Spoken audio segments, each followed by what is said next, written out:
Salut tout le monde, c'est Benchy. Cette semaine, on collabore avec l'équipe de B52 pour vous montrer comment on fabrique des reines abeilles au Québec. Bon visionnement à tous. Je vous présente Julie de B52. Julie, parle-moi un petit peu de toi et de ton entreprise. Oui, ben, en fait, moi, je suis copropriétaire de B52. Je suis apicultrice depuis 3 ans.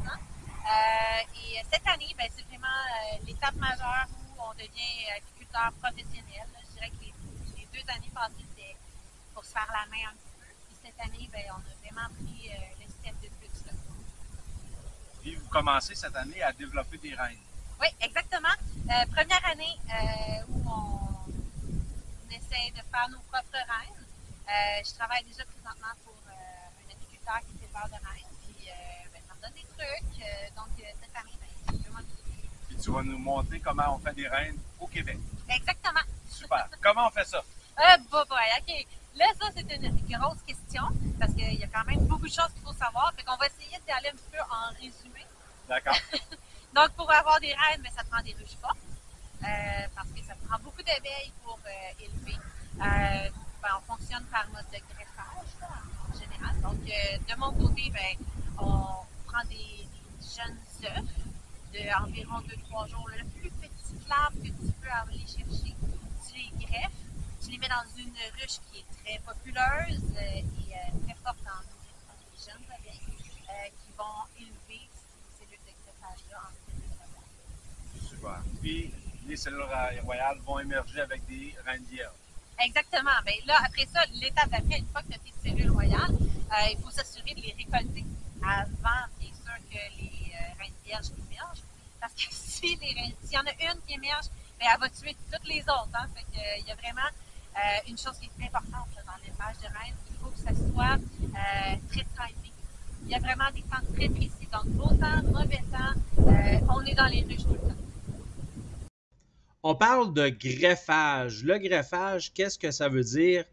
Ça veut dire qu'on va aller chercher des larves entre 1 à 3 jours, les plus petites larves possibles, puis on va les mettre dans des cupules qui ressemblent à une cellule royale fabriquée par les abeilles.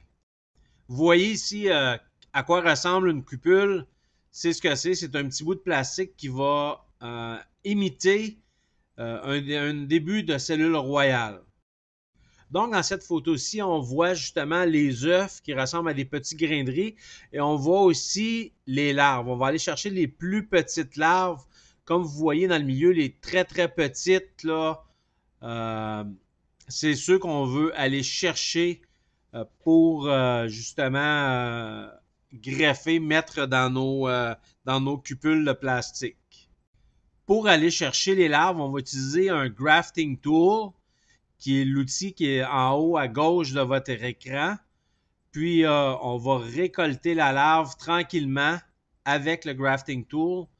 Puis, on va la déposer dans une cupule de plastique. On va ensuite mettre les cupules de plastique sur un cadre comme celui-ci. Et on va en mettre plusieurs à chaque étage pour laisser les abeilles refermer les cellules royales et permettre au développement des reines. Donc, le nourrisseur est toujours en permanence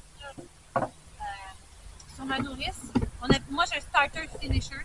Dans le domaine des reines, on a des starter finishers, c'est-à-dire qu'on met le cadre greffé dedans et on le laisse monter les cellules et les amener à maturité le temps qu'on les insère dans les filles et qu'on les tue. Il y a des gens qui vont fonctionner aussi avec des starters et des finishers. Ils vont faire bâtir toutes leurs cellules dans une ruche. Une fois qu'ils sont bâtis, ils vont les faire maturer dans une autre ruche pour pouvoir refaire un cycle de greffage dans la même ruche. Il y en a qui font aussi avec reine ou sans reine. On dit queen right ou pas. Dans mon cas, moi, c'est queen right. Fait que la reine est dans la boîte du bas et dans la boîte du haut, c'est là que je mets mon cadre de greffage. Donc, pour le nourrisseur, parce que c'est important de les nourrir au sirop 1-1 régulièrement. Parce que pour eux, ça signifie comme s'il y avait une mielée. Donc, ruche très forte, Là, on le voit peut-être pas très bien la caméra, mais normalement, elle est vraiment bondée de monde, là, ça déborde de partout. Moi, je les vois bien. Je vais sortir les cadres des greffages pour vous montrer ce que ça a l'air. Premier greffage à vie. Et là, je tiens à le dire très humblement, parce que c'est une technique greffée. Il faut choisir les larves du bon temps, de qualité, puis il ne faut pas aussi en la manipulant qu'elle soit morte ou qu'elle soit endommagée, parce que les abeilles vont la refuser. Donc, pour un premier greffage, j'en ai fait 31. Sur 31, j'en avais à peu près 12 qui ont été amorcés. Sur les amorces, ils en ont bâti 8. Et sur le lot, là, aujourd'hui, je les sors, il en reste 2. Alors, humblement, hein, la sculpture, il faut être humble.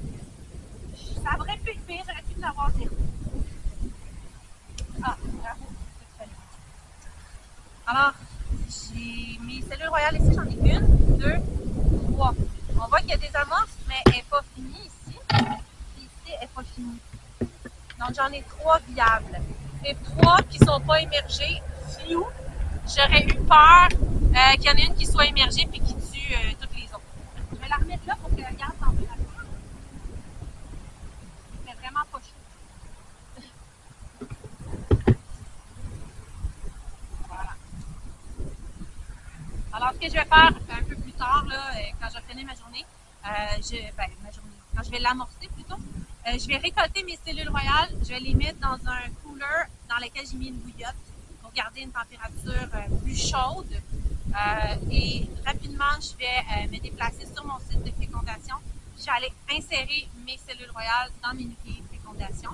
Et dans 2 semaines, les reines devraient avoir été fécondées et revenir et être prêtes à accompagner.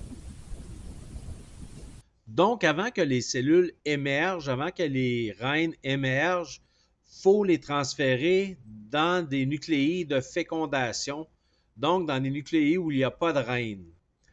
Si on introduit plus d'une reine dans une ruche, elles vont chercher à se battre et une des deux va mourir. La première reine qui naît, elle va chercher à aller tuer toutes les autres reines qui ne sont pas encore nées.